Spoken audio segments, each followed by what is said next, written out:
ആകാശവാണി 2026-27 സാമ്പത്തിക വർഷത്തെ സംസ്ഥാന ബജറ്റിനെ ആസ്പദമാക്കി ആകാശവാണി പ്രാദേശിക വാർത്താ വിഭാഗം തയ്യാറാക്കിയ പ്രത്യേക പരിപാടി.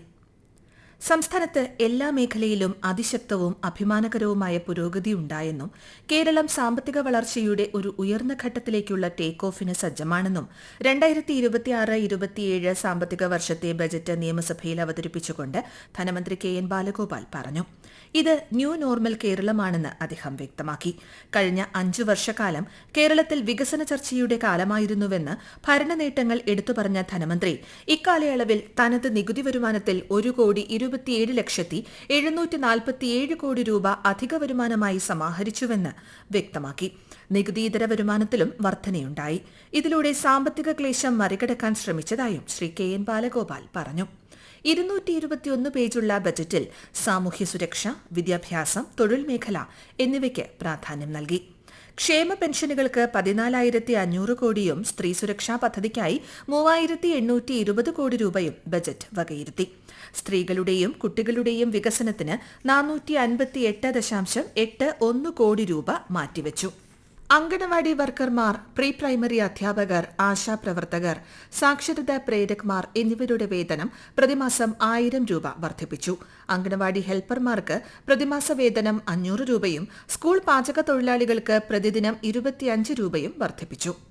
അംഗനവാടി വർക്കർമാരുടെ പ്രതിമാസ വേതനത്തിൽ 1,000 രൂപയുടെയും ഹെൽപ്പർമാരുടെ പ്രതിമാസ വേതനത്തിൽ 500 രൂപയുടെയും വർധനവ് വരുത്തുന്നു. സർ, ആശാ വർക്കർമാരുടെ പ്രതിമാസ വേതനത്തിൽ 1,000 രൂപയുടെ വർധനവ് വരുത്തുന്നു. പ്രീ പ്രൈമറി അധ്യാപകരുടെ പ്രതിമാസ വേതനത്തിൽ 1,000 രൂപയുടെ വർധനവ് ഏർപ്പെടുത്തും. സ്കൂൾ പാചക തൊഴിലാളികൾക്ക് ദിവസവേതന അടിസ്ഥാനത്തിലാണ് സർ നൽകുന്നത്. ദിവസവേതനത്തിൽ 25 രൂപയുടെ വർധനവ് ഏർപ്പെടുത്തുന്നു. തദ്ദേശ സ്ഥാപനങ്ങളിലെ ജനപ്രതിനിധികളുടെ ഓണറേറിയം വർദ്ധിപ്പിക്കും. മുൻ ജനപ്രതിനിധികൾക്കായി ക്ഷേമനിധി രൂപീകരിക്കും. ശമ്പളവും പെൻഷനും നൽകാനായി KSRTCക്ക് പ്രതിമാസം 125 കോടിയോളം രൂപ നൽകുന്നു. തൊഴിലുറപ്പ് പദ്ധതിക്കായി 1,000 കോടി രൂപയും ബജറ്റിൽ വകയിരുത്തി. 12ാം ശമ്പള കമ്മീഷൻ പ്രഖ്യാപിക്കുന്നതായി ധനമന്ത്രി കെ.എൻ. ബാലഗോപാൽ അറിയിച്ചു. 3 മാസത്തിനകം കമ്മീഷൻ റിപ്പോർട്ട് സമർപ്പിക്കും. സർക്കാർ ജീവനക്കാരുടെയും പെൻഷൻകാരുടെയും നിലവിൽ അവശേഷിക്കുന്ന DA കുടിശ്ശികയുടെ ഒരു ഗഡു ഫെബ്രുവരിയിലെ ശമ്പളത്തോടൊപ്പം വിതരണം ചെയ്യും. അവശേഷിക്കുന്ന കുടിശ്ശിക മാർച്ച് മാസത്തെ ശമ്പളത്തോടൊപ്പം കൊടുത്തു തീർക്കും. ജീവനക്കാരുടെ ഭവന അഡ്വാൻസ് പദ്ധതി പുനഃസ്ഥാപിക്കും. പങ്കാളിത്ത പെൻഷൻ പദ്ധതിക്ക് പകരമായി അഷ്വേർഡ് പെൻഷൻ നടപ്പാക്കും. ഈസ് ഓഫ് ഡൂയിംഗ് ബിസിനസ്സിൽ കേരളം ഒന്നാമതെത്തിയതായി ബജറ്റിൽ ധനമന്ത്രി പറഞ്ഞു. IT കമ്പനികളുടെ എണ്ണം 650-ൽ നിന്നും 1,160 വർദ്ധിച്ചു. മത്സ്യത്തൊഴിലാളികൾക്കുള്ള പുനർഗേഹം പദ്ധതിയിൽ 3,408 കുടുംബങ്ങൾക്ക് സർക്കാർ വീടുകൾ നൽകിയെന്നും ലൈഫ് ഭവന പദ്ധതിയിൽ 4.81 കോടി വീടുകൾ ഇതുവരെ പൂർത്തിയാക്കിയെന്നും അടുത്ത മാസത്തോടെ ഇത് 5,25,000-ലേക്ക് എത്തുമെന്നും ധനമന്ത്രി വ്യക്തമാക്കി. വയനാട് ദുരന്തബാധിതർക്കുള്ള ടൌൺഷിപ്പിലെ ആദ്യഘട്ട വീടുകൾ അടുത്ത മാസം 3ാം വാരത്തോടെ കൈമാറുമെന്നും മന്ത്രി പറഞ്ഞു. കേരളത്തെ നടുക്കിയ മുണ്ടക്കൈ ചൂരൽമല ദുരന്തത്തിന്റെ പുനരധിവാസ പ്രവർത്തനങ്ങൾ നാം ഏറ്റവും മികച്ച രീതിയിൽ ഏറ്റെടുത്തിരിക്കുകയാണ്. മരണപ്പെട്ടവരുടെ ആശ്രിതർക്കും ദുരന്തബാധിതർക്കും പ്രതിമാസ ധനസഹായം, ചികിത്സാ സഹായവും നൽകിയും മാതൃകാപരമായ ഒരു ടൗൺഷിപ്പ് പദ്ധതി പൂർത്തീകരണത്തിലേക്ക് അടുക്കുകയാണ്. കൽപ്പറ്റ എൽസ്റ്റൺ എസ്റ്റേറ്റിൽ 410 വീടുകളുടെ നിർമ്മാണം പുരോഗമിക്കുകയാണ്. വയനാട്ടിലെ ദുരന്തബാധിതരുടെ പുനരധിവാസം സമയബന്ധിതമായി പൂർത്തിയാക്കും എന്ന പ്രഖ്യാപനം കഴിഞ്ഞ ബജറ്റിൽ നടത്തിയിരുന്നു. സർ, ആ വാക്ക് പാലിക്കുകയാണ്. ഫെബ്രുവരി 3ാം വാരത്തോടെ ആദ്യ ബാച്ച് വീടുകൾ അർഹരായവർക്ക് കൈമാറുകയാണ്. മെഡിക്കൽ കോളേജുകളിലെ മാലിന്യ സംസ്കരണത്തിന് 22 കോടി. വയോജനങ്ങൾക്കുള്ള ന്യൂമോകോക്കൽ വാക്സിനായി 50 കോടി നീക്കിവച്ചു. വയോജന കമ്മീഷന് 50 ലക്ഷം, നിഷിന് 27.5 കോടി രൂപ. ലൈഫ് സയൻസ് പാർക്കിന് 35 കോടി, മെഡിക്കൽ ഡിവൈസ് പാർക്കിന് 30 കോടി രൂപയും അനുവദിച്ചു. മെഡിസെപ് 2.0 ഫെബ്രുവരി 1 മുതൽ നടപ്പിലാക്കും. ഓട്ടോ ടാക്സി തൊഴിലാളികൾ, ലോട്ടറി വിൽപ്പനക്കാർ, ഹരിത കർമ്മസേന എന്നിവർക്ക് ഇൻഷുറൻസ് പദ്ധതി ഏർപ്പെടുത്തിയതായി ബജറ്റിൽ പ്രഖ്യാപനം.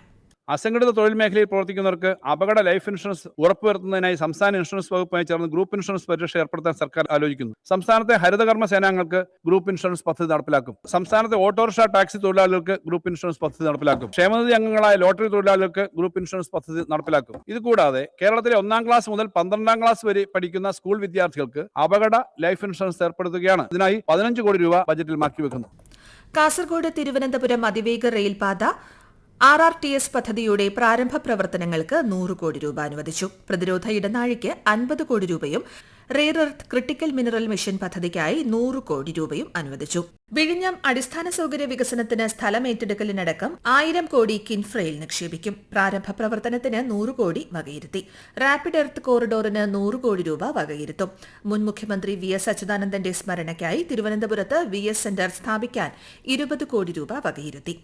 പൊതുവിദ്യാഭ്യാസ മേഖലയ്ക്ക് 1128.71 കോടി രൂപയും ഉന്നത വിദ്യാഭ്യാസ മേഖലയ്ക്ക് 851.46 കോടി രൂപയും ബജറ്റിൽ വകയിരുത്തിയതായി ധനമന്ത്രി പറഞ്ഞു.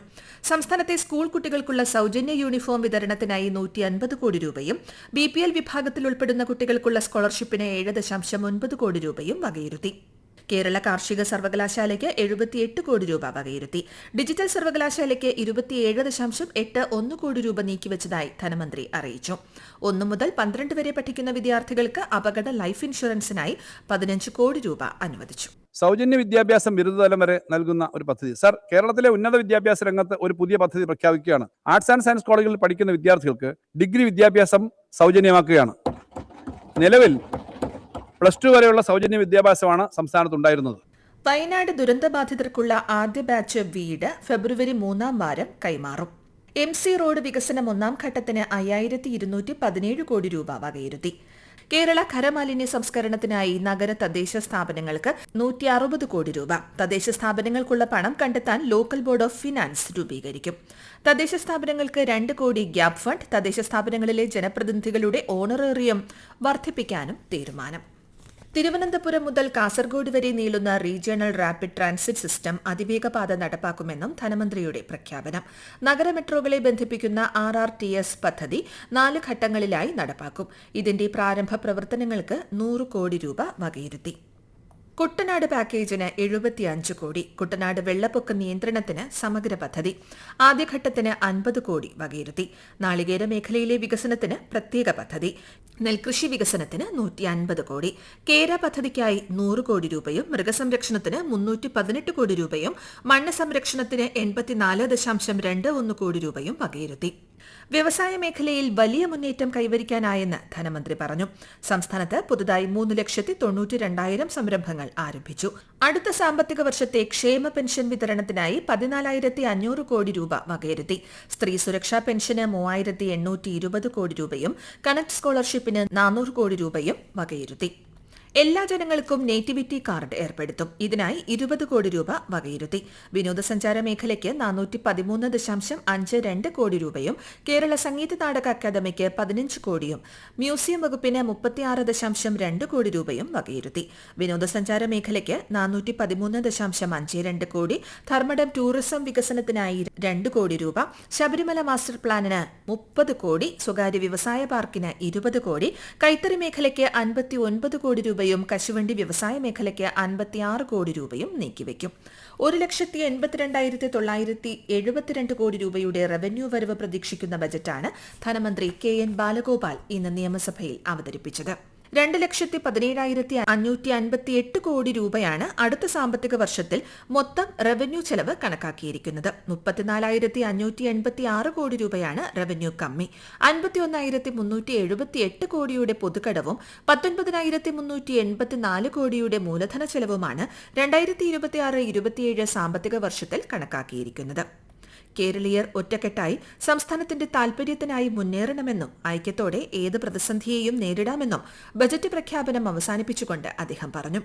ഇന്ന് അവതരിപ്പിച്ച സംസ്ഥാന ബജറ്റുമായി ബന്ധപ്പെട്ട് വിശ്വാസ്യത തകർന്ന ഒരു ധനകാര്യ സംവിധാനം നിലനിർത്തുന്ന ഈ സർക്കാർ അവതരിപ്പിച്ച ബജറ്റിൽ ജനങ്ങളാരും വിശ്വസിക്കില്ലെന്ന് പ്രതിപക്ഷ നേതാവ് VD സതീശൻ പറഞ്ഞു.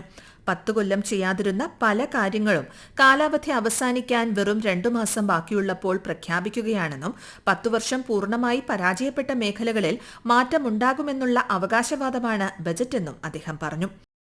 ഇതിന് യാതൊരു വിശ്വാസ്യതയില്ല. 38% ഈ ജനുവരി 31 ആകുമ്പോഴേക്കും പ്ലാനിന്റെ എക്സ്പെൻഡിച്ചർ. ഇനി ചെലവാക്കാനുള്ളത് 1 മാസമാണ്. മാർച്ച് ഫസ്റ്റ് വീക്ക് ആകുമ്പോഴേക്കും ഇലക്ഷൻ ഡിക്ലെയർ ചെയ്യും. അപ്പൊ കേരളത്തിന്റെ തന്നെ ചരിത്രത്തിലെ ഏറ്റവും മോശം പ്ലാൻ എക്സ്പെൻഡിച്ചർ നടത്തിയ ഒരു വർഷമാണ്. പരിതാപകരമായ അവസ്ഥയിലാണ് കേരളത്തിലെ സാമ്പത്തിക രംഗം. കഴിഞ്ഞ 5 മാസമായി ഈ ട്രഷറി നിയന്ത്രണം നിലവിലിരിക്കുകയാണ്.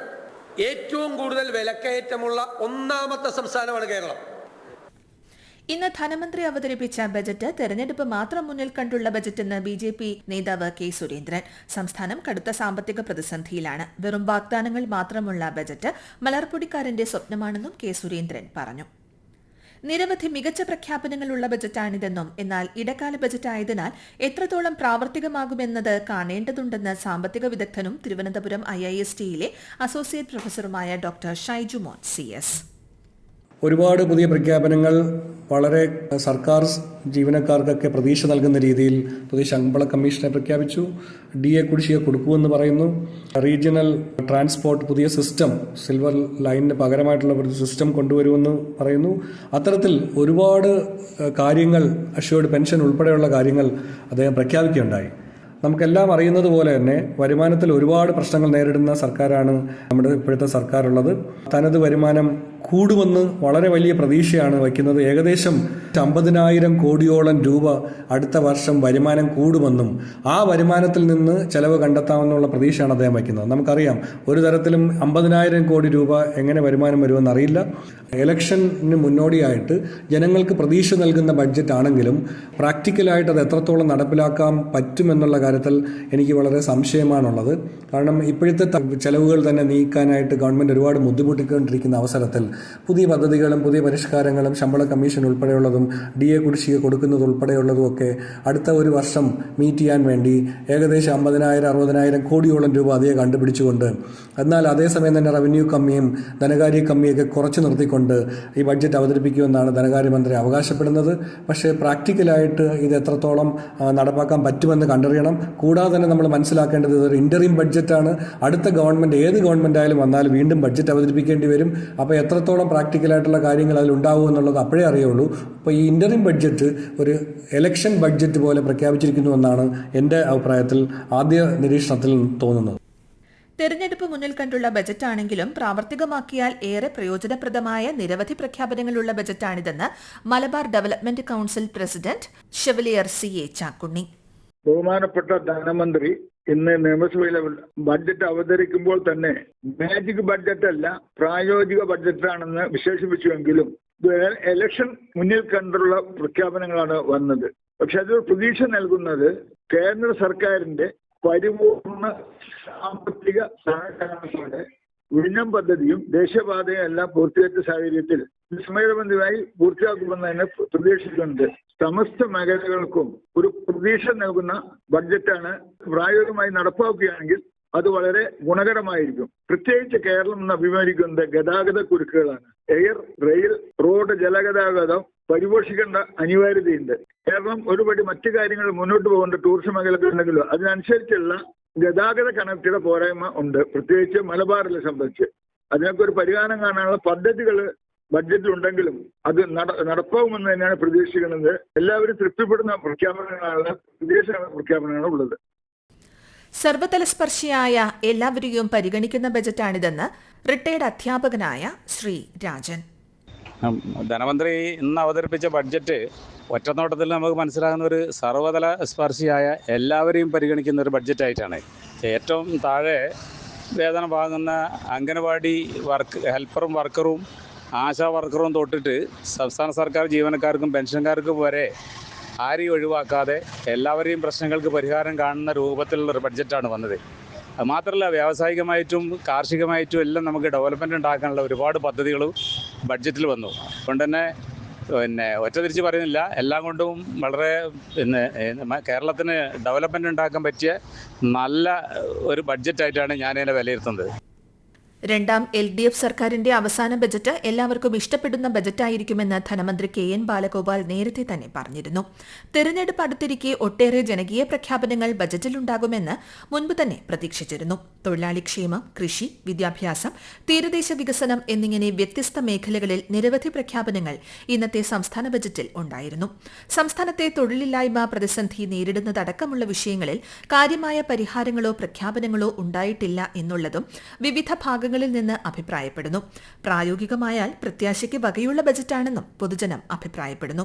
എന്തായാലും നിരവധി ക്ഷേമ വികസന പ്രഖ്യാപനങ്ങൾ ഉള്ള ബജറ്റായിരുന്നു ഈ നിയമസഭയുടെ കാലാവധി അവസാനിക്കാനിരിക്കെയുണ്ടായ ഈ ബജറ്റ്.